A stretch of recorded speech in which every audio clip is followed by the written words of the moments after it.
This is a parliamentary dictation with speed of 80 words per minute, taken from Sir Kailash Chandra, transcription number 9. Please like, share and subscribe. Ready? Sir, the budget has been variously described and criticized as one that increases the burden of the common man, one which gives concessions to the rich and encourages foreign investments. I agree, sir, that is all this and much more, but it certainly is not a highwayman's budget. To my mind, sir, the budget is sincere, conscientious,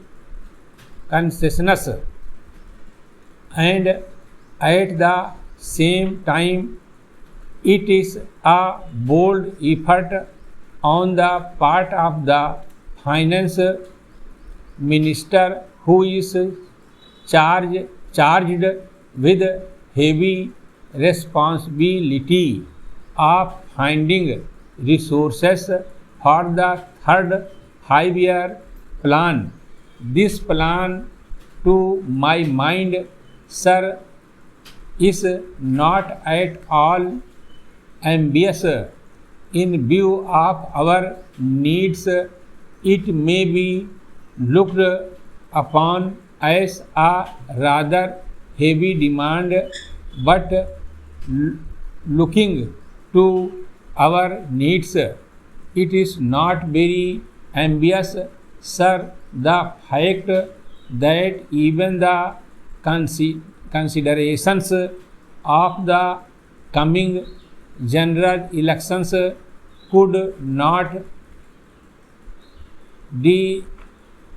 delect the finance minister from the course which seemed to him necessary and proper, should earn him the appreciation of every right thinking man. The common man's interest, as I said, is nearer to our hearts than perhaps some others can claim, or at least it is equally nearer to us.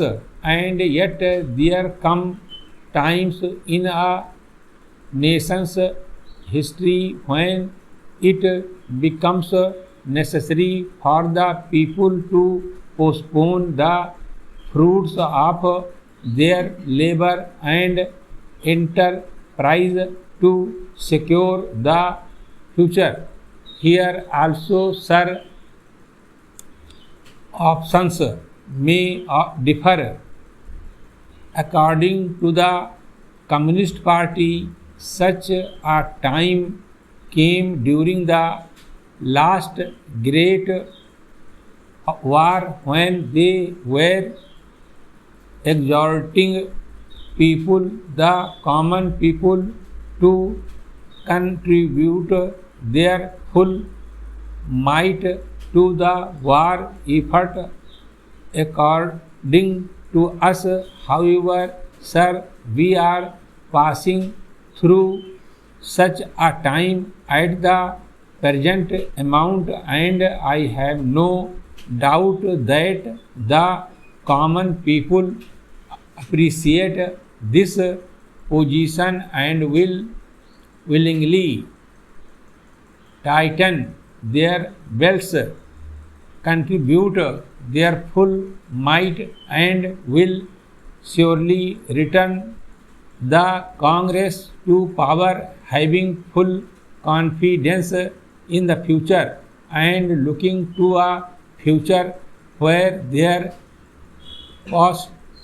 posterity will be assured of a far better social and economic order, who, sir, does not sympathize with the difficulties of the common man. As a matter of fact, most of us come from that class, and I am sure the finance minister would have liked to